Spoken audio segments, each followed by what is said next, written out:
33K. That's still quite a big difference.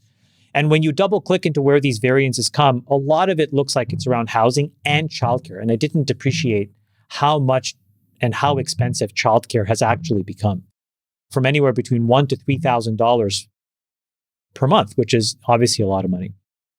The other thing is that his original article was claiming that if you're above 33K but under 65K, you're actually better off staying at 33, because every time you go up, you actually lose a benefit. So the net effect is that you are becoming poorer. And it turns out that that math was actually false. When you calculate the net resources, meaning income plus benefits minus taxes and expenses, a family actually, as they step up the staircase, does earn more in disposable resources than a family that's earning less.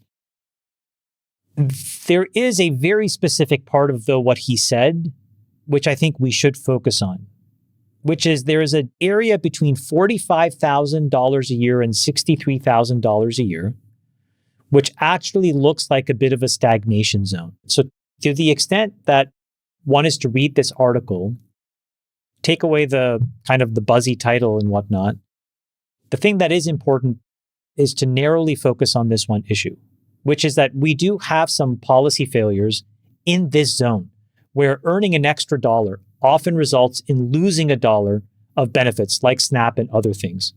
But that's a good thing to know, because now we can narrowly say, okay, what are states and what can the federal government do for people in just this part of the valley, this sort of like Death Valley? The last thing is, the article was saying, look, there is no real middle class.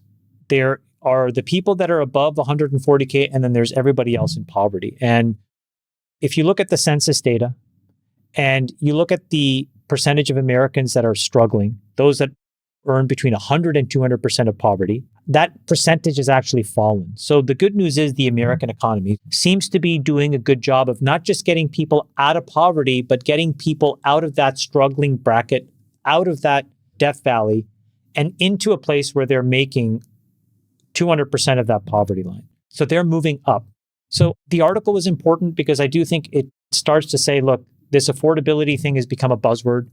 A lot of people on the left and the right are using it to try to implement and affect policy.